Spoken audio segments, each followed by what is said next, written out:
ñu ngi leen di nuyu di leen jaajëfal yéen ñiy suivre chaîne bi di Xalaat TV ñu leen di dalalaat ci seen jàngatu bés bi. tey dañuy ñëw ci mbir boo xamante ni moo ngi bàyyeekoo ci dernière sortie Ousmane Sonko bi nga xam ni dafa def ay révélation yu garaaw ñeel kaaraange biir réew mi mais yamu ci dafa interpeller képp koo xamante ni dañ lay woy journaliste wala suñu genre yi nga xam ne ay lanceur d'alerte lañ ngir ñu xóotal ko xool li nekk ci biir. ñun yaakaaroon nañ ci sax balaa moment bii këru taskatu xibaar yi daañ ko yaatal def ci ay vrai débat wala ay enquête ay investigation ndax dafa concerner suñu stabilité réew mais ba léegi gis nañ ni mu demee amul topp bi ci war te monter cette information yooyu noonu méttiwul jarul dagg bi avion dem ba France wala Londres pour vérifier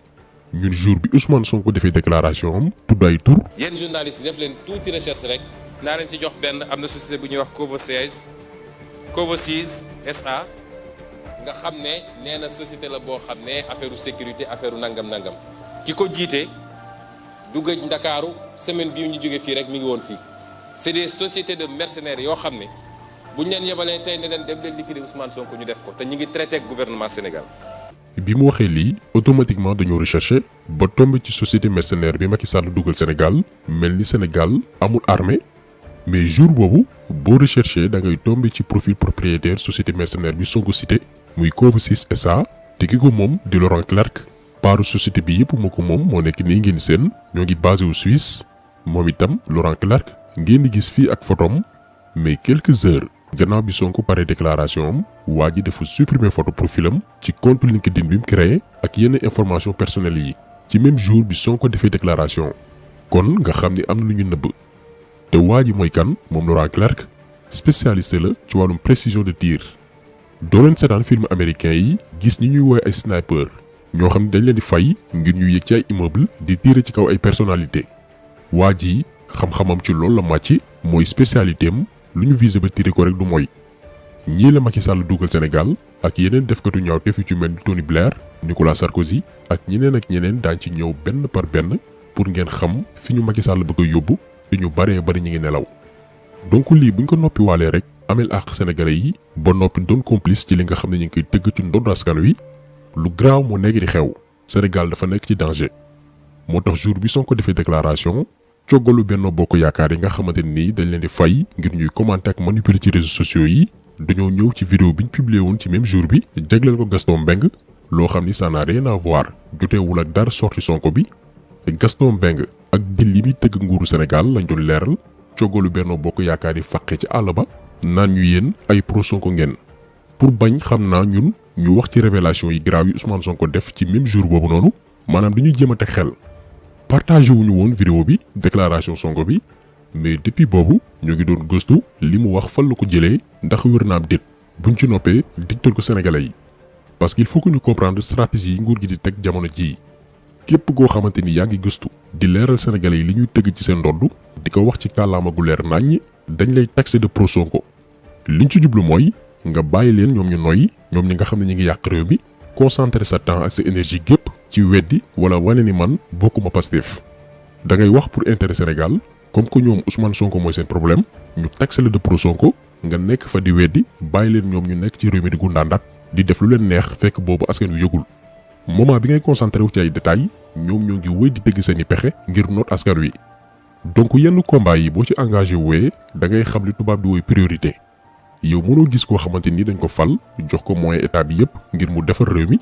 mais dafa wëlbatiku nekk noonu sénégalais yi di tëgg ay pexe di recruter ay mercenaires di leen jëlee bitim réew jaay suñu réew tubaab yi nga bàyyi kooku nag di concentré wu ci koo xamante ni moom dénkaguñ ko ndombal tànk na ko doxalal koo xam ni dafa am point yoo xamante ni dañ ne képp ku yóodu réew fii ci Sénégal léegi dootuñ ko nangu da ngay leeral mbir yi. mooy ndax franc-maçon nga lan mooy sa position ci wàllu ngóor jigéen suñu digganteeg France ban taxawaay nga ci am nga wax ko publiquement àdduna gépp di dégg mais loolu yan politiciens ñoo ci ñemee jël position Sénégal mu leer naññ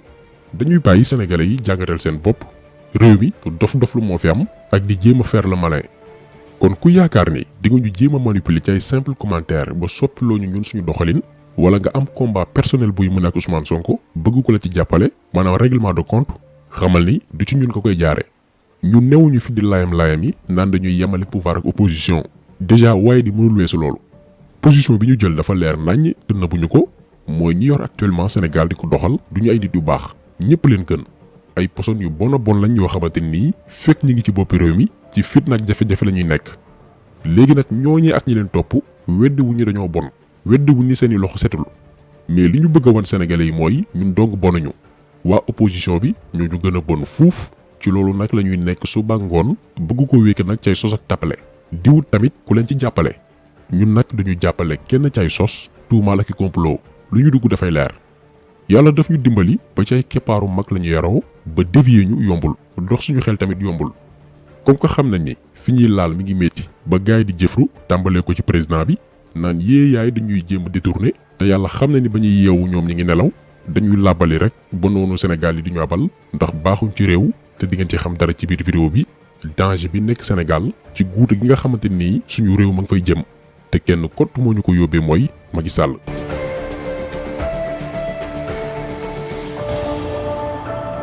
ci déclaration Ousmane Sonko dafa cité ku ñuy woy Tony Blair ne woon premier ministre Royaume-Uni diggante 1998 jàpp 2007 muy nag ku doy waar daañu ñëw ci scandale yi nga xamante ni daf ci impliqué wu te actuellement mu bari loolu tànk Sénégal di conseiller itam ki nga xam ne mooy Macky Sall. xam nga Sonko dafa ne waa ji ñëw na fi lu mu tuuti ñeenti yoon mais ñun suñuy recherche daf ñu wan ni waa ji daf fi sax créé depuis 2019 benn cabinet bu ñu naan Tony Blair Institute for Global Change. Tony Blair créé na cabinet de consultance biir Sénégal depuis 2019 loolu ñoo ko dolli ci information yi gannaaw suñu gëstu benn waay bu ñu naan Seamus Jefferson moo ko fi teewal fii ci biir réew mi moom Tony Blair bu amee temps di fi jaar di gis ak Macky Sall di ko jox ay orientation. Sénégal amul président lii faaw ñu xam ko moo tax en février 2020 Jeune Afrique defoon benn dossier bu yaatu dippee ko Tony Blair l'homme qui murmure à l'oreille des présidents africains waa ji nga xamante ni mooy dee njiite réewu Afrique yi boo demee sax ci biir dossier bi Macky Sall mi ngi ci biir boole nañ ko ci président africain yi nga xamante ni Tony Blair moo leen di conseiller. may wax ni loi bi boo ko jëlee dafa di loi boo xam ne. dañ ko dem copier ci li ñuy wax terrorisme act muy loi antiterroriste bi nga xam ne Tony Blair bi muy nekk premier ministre Grande-Bretagne en 2006 moo ko woteelu loon waaye may fàttali collègue ni bi mu koy wotelu dafa fekk mu amoon attentat yi amoon Londres en 2005 nee naa ba tey jii de déggaguma ñu ne Sénégal terrorisme am na fi mais loi bi fa lañ ko jëlee boo jëlee loi boobu jël loi bii Macky Sall jàllale da ngay gis ni dañoo dem copier rek coller ko. projet bi nga xamante ni Sonko wax na ko ñun seet nañ ko ba gis ko effectivement 2006 lañ ko tëggoon boobu Tony Blair moo ne woon premier ministre Royaume-Uni ngir nee na xeex wàllum terrorisme te boo gëstoo document bi copie coller la par rapport ak loi bi nga xamante ni Macky Sall daf ko voté lu barki démboo Njaay. mais différence bi ak waa Royaume-Uni mooy bañ ko fay jéem a votelu acteur politique yépp la ñu woo waxtaan bokkut ak Sénégal bi nga xamante ni benn doomi aadama muy Macky Sall moo xëy rek daal di koy votelu yëgulul kenn ñoom ci seen réew dañ ko waxtaanee ñu bari daal di koy rejeté ndax dafay salfaa ñàkk ak yelleefu doomi aadama yi. bañ na ko ba jamono jooju noonu ku ñuy wooye Sir Ken Macdonald nekk directeur des poursuites judiciaires maanaam kiy topp dossier wu ñi am jafe-jafe ak wàllum yoon dafa ni woon les actes de violence illicites sont proscrits par le droit pénal. Ce sont des crimes punis par la loi. Et nous devrions reconnaître qu'une certaine retenue en matière de législation antiterroriste est nécessaire pour établir une procédure efficace et respectueuse des droits de l'homme. mu ne lépp lu jëm ci violence suñu réew dafa tëral ay daan ba noppi kon bu ñuy tëgg yeneen loi jëm ci xeex wàllum terrorisme war na am fu ñuy yem ngir bañ a xañ doomi aadama yi seen àq ak yelleef. Tony Blair lii la ko waa réewam tontu woon rawatina ñi yëngu ci wàllum yoon ba mu bëggee woon dugal projet de loi bii nga xamante ni daf ci mujj amal ay coppite. léegi loi yu bon yooyu noonu la waa ji copier daal di koy conseiller Macky Sall bi nga xamante ni ba mu koy votelu amul waxtaan sollicité wuñu acteurs politiques yi société civile dañ ko forcer pour nee na tiital askan wi lii dafay wane ne encore une fois que Macky Sall respecté wuñu jox ñu benn cër. Tony Blair nag du koo xamante ni ay loxoom dafa set ba naan dafay conseiller Sénégal wax dëgg fa yàlla suñu réew ñàkkul ay borom xam-xam ay kàngam yu mën a apporter seen expertise ngir Sénégal mën a jëm kanam. benn mooy dafa war dëkkam moom Tony Blair gannaaw ba mu engagé ay soldats wu réewam yóbbu leen Irak ànd ak États-Unis jamono George Bush en 2003 ba 179 soldats britanniques téeméer ak juróom-ñaar fukk ak juróom-ñeenti soldats ñàkk ci seen bakkan benn rapport moo ko weer ni non seulement intervention boobu noonu mënoon naa ñàkk mais aussi Tony Blair dafa jibaloon ay fausse information ne Irak dafa amoon arme nucléaire juste pour lewal intervention au Royaume-Uni. Ndekete loolu lépp dara nekk ci woon dëgg. Finalement waa dëkkam ñoo mujj organiser ay manifestation di ko accuser moom Tony Blair de criminel ndax dafa sacrifier seeni doomi réew ci loo xamante nii dara newu ci dëgg. waa ji boo demee dëkkam tekkiwul dara kii la Macky Sall indi Sénégal pour mu conseiller ñu. beneen scandale bu ñu koy toppee dëkkam mooy wàllum financement politique yoo xamante ni jaarul yoon ndax mboolem organisation politique da nga war a def say état financier ñu xam foo jëlee koppar. moom Tony Blair ndeke dafa amoon ay lobby yu ko doon financer xaalis bu bare bari depuis Italie en 2006 mu ko doon nëbb. même trésorier partem sax yëgul woon mbir yi kii mooy Tony Blair. am na yeneen yoo xamante ni sax buñ ko doon lim fii la ñuy fanaan ba ci vie privée ak digganteem ak secrétaire bi juróon coow lu bare bari fële ci Londres. donc nit la koo xamante nii woyam rafetul sacrifier na askanam dafay dundee wàllum corruption am na histoire bu doy waar ci wàllu mœurs kii mooy conseiller Macky Sall kon imaginer leen fan la Sénégal jëm. am na ku ñuy wax Jean-Louis Bruguière nga xam ne moom ab juge antiterroriste la woon foofu ci tugal ca France tey moom mooy haut représentant de l'Union européenne auprès des États-Unis pour la lutte contre le financement du terrorisme. kooku du gëj Sénégal 26 mai 2021 bi rek mi ngi woon fii ab mercenaire la léegi boo xam ne Afrique yépp Togo Sénégal fu ne day dem ñu koy defal ay contrat yu duun nag mu ne moom moo leen di conseiller ci mbirum lutte contre le terrorisme. Jean-Louis Bruguière moomu noonu comme ni ko Ousmane Sonko waxee benn juge la woon biir France jëm ci wàllum terrorisme mais dañuy taxaw ca la mu def France. ngeen mën a comprendre lan mooy mission am suñu biir réew yi rawatina wàllum terrorisme bi nga xamante nii dañ ne la ñuy xeex. le 8 mai 2002 dafa amoon benn attentat suicide benn waay buñ ne dafa explosé loo boppam ci dëkk buñ naan Karachi di ville bu gën a rëy Pakistan fukki doomi France ak benn doon liggéey direction des chantiers navals ñàkk ci seen bakkan. gannaaw attentat boobilee visé woon ay liggéeykatu français ñu jébbal dossier bi Jean-Louis Bruguière mi Ousmane Sonko cité sànq mais naka la def waa ji dafa def lu ñuy woy faux témoignage maanaam jibul lu amul ndax ba ñu defee enquête bi ba noppi dañ ko jébbal rapport yépp boole ci autopsie bi nga xamante nii def nañ ko ci waa ji ñu njort ni moo claateel bomb daal di rey doomu France yi. Jean-Louis Bruguière sàkkal pexe autopsie boobu noonu daal di ko nëbb njaboot ñi ñàkk seen bakkan daal di koy topp ci yoon mais ba ñu demee ci yoon médecin légiste bi nga xamante nii ñu ngi koy woy Dominique Leconte moo ne Jean-Louis Bruguière ci boppam la jébbal original rapport autopsie bi parce que dafa doon insister ngir ñu jox ko dossier bi. beneen médecin bu naan Walter Verhoeven moom itam daal di témoigner ne le 2 juillet 2002 à 14h la jox Jean-Louis Bruguière dossier bi maanaam autopsie bi ak liy firnde ni jot na ko. ndeke li taxoon Jean-Louis Bruguière nëbb autopsie boobu noonu mooy rapport autopsie bi dafay écarter teesu terrorisme bi maanaam du ab jullit comme ñoom niñ koy woy jihadiste moo kalaateel bomb ci kaw ay doomi France. xam nga enquête bi fan la mujj mooy dañoo njort ni après la bu ñoom Édouard Balladur ne woon premier ministre bu France jamonoy François Mitterrand santaane pour nëbb benn scandale financier bu amoon en 1994 biir direction des chantiers navals bi 11 français yi nga xamante ni dañ leen a rey ndax ci xaalis boobilee le François Mitterrand financé campagne Édouard Balladur en 1995 ngir mu gagné présidentielle yu France. malheureusement Jacques Chirac moo mujj toog finalement fan la enquête bi aboutir est-ce que newul ñoom Édouard Balladur est-ce que newul ni ñoom ñoo sacrifié doomi France yi doon liggéey ci entreprise boobilee ngir nëbb yenn mbir yi ba noppi nag sàkku ci Jean-Louis Bruguière bi ñu dénk dossier bi mu nëbb autopsie bi nga xamante nii dafay firndeel ni newul ku ñu woy terroriste moo ray doomi France yi autopsie bi dafa dàq loolu Jean-Louis Bruguière nëbb ko depuis 2002 France mi ngi topp mbir yooyu noonu ngir mu leer te newul la première fois Jean-Louis Bruguière ñu koy tudd ci mbir yu nu mel crise Rwanda bi moom moo yoroon dossier bi mais gannaaw bañ ko remplacer ba noppi ndekete moom Jean-Louis Bruguière ci ay faux témoignages ay faux documents ak ay traductions yoo xamante ni wérul la doon sukkandiku ngir mën a détourner salfaañi suite enquête bi kii mooy Jean-Louis Bruguière waa ji nag moo ñëw suñu réew yi ne yee yaay moo ñuy jox ay conseil ci naka la ñuy xeexee terrorisme naka la ñu war a mën a aaree suñu bopp xam nga li fa la nar a mujj comme que waa ji léppam foo la gis ngeen ni ñu reyloo ay doomi France ne ab terroriste moo ko def alors que loolu lépp dara amu ci ba noppi complot ak Jean-Louis Bruguière ngir nëbb autopsie bi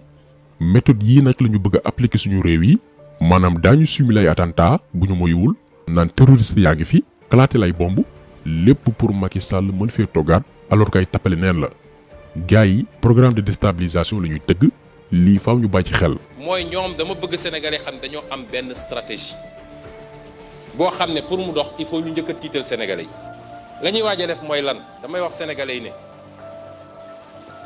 acte terroriste bu fi amee Macky Sall ak ñi mu àndal ñoo ko def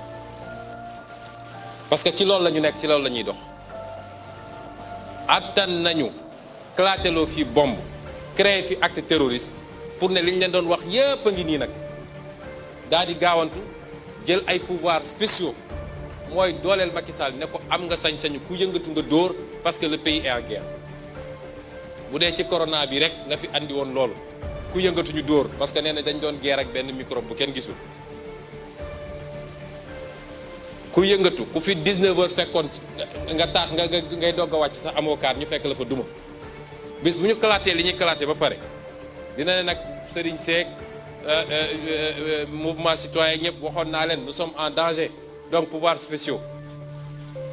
te sénégalais yi nañu xam ni nag bu boobaa amul kenn ku ciy mucc koo xam ne neewoon nga ni ànduma ak Macky Sall ku ci ne ànduma ak Macky Sall moo xam citoyen nga moo xam mouvement citoyen nga moo xam société civile moo xam parti politique nga moo xam syndicat nga xamal ni jaas gi na dal sa kaw. donc il faut que ñu xam fi ñu nar a jëm ak Macky Sall ay bandi ñoo ko wër ki fi mujjee ñëw mooy Nicolas Sarkozy ñëw na Sénégal ndànk daal di ñibbiwaat gis ñu benn média ba ci RTS wane ko ak lañ fa waxtaanee yaakaar naa jarul sax ñuy revenir ci Nicolas Sarkozy mooy kan. vidéo bi ñu defoon ci naka la France déstabiliser suñu zone yi ñoo ngi fay expliquer fi mu jaar Kadhafi taal bi mu taal Libye moo répercuté wu Tchad Mali ak yeneen réew kuy wër nit ku bon jàppal Nicolas Sarkozy ñii nag ñooy ay conseillers Macky Sall di tëgg ak moom ay programme ngir xool luñ koy tegaatee ci bopp réew mi parce que instant bii France amul beneen candidat bu wóor maanaam benn marionnette boo xamante nii dañ ko mën a manipuler di ko defloo di ko wax loo Macky Sall dong moo fi sës ngir def loolu. def nañ seeni sondage gis ni Macky bariwul soppe ci biir réew mi koo gis mu koy défendre soit ñi ngi koy compal ci gouvernement bi wala mbokkam wala mu yaakaar benn poste wala liggéey bu ndaw mooy boy yu topp yenn ministres yi ak DG yi di dunguru ndeysaan ngir am xëy kon gis nañ ni Macky Sall moom sénégalais yi suur nañ ko buy génn dafay fay xaalis pour ñu teeru ko donc lenn rek moo leen dese pour tegaat ko ci bopp réew mi mooy déstabiliser Sénégal ñu ne dëkk bi amatul stabilité donc élection mënu fee am te il faut que ñun sénégalais yi ñu jiitu leen ci sensibilisation bi xamal askan wi li ñuy waaj ndax ñun Sénégal li ñu sauvé ba tey mooy bu doon examen dañ naan am nañ fuite bi ba noppi amuñu droit à l'erreur xam nañ ni bande yi doxalee ci yeneen réew ba daal di koy taal léegi ñun dañ leen di jiitu ci scénario yi ñuy waajal xamal ko sénégalais yi ngir neenal seeni pexe boo leen gisee Macky Sall di rey boppam ci réseaux sociaux yi mbir yi tere ko nelaw lii dong moo tax dafa jënd yenn ci médias yi nga xamante nii ñoo waroon leeral yenn mbir yi mu yaakaaroon ne loolu moo koy may jàmm far nag complot yi projet yi ñuy tëgg yépp ci réseaux sociaux yi lay leeree li ñu war a xam mooy Macky Sall bëggul Sénégal kuy wër ennemi Sénégal numéro 1 jàppal jëmm ji ndax dafa iñaan mënul weesu sa dëkk dafa la lépp jox la bépp xeetu ndombal tànk nga wëlbatiku na yow di nga taar réew boobu noonu balaa ngaa dem juste pour intérêt tubaab yi ak protéger sa bopp ak sa njaboot gannaaw ba ngeen sàkkale pexe suñu pétrole mais lu mu ko jaral benn jaral nañu ko fukk ndax yàq gi mu yàq suñu réew te gannaaw loolu lépp ñun ñoo fiy desaat ak suñuy jafe-jafe nekkaat di tabax yàqu-yàqu yi nga xamante nii daf ko fi bàyyi kon taxaw seetlu bi tey loolu woon ñu ngi leen di gërëm di leen jaajëfal di leen di daje incha allah beneen yoon ci beneen jàngat jaa ngeen jëf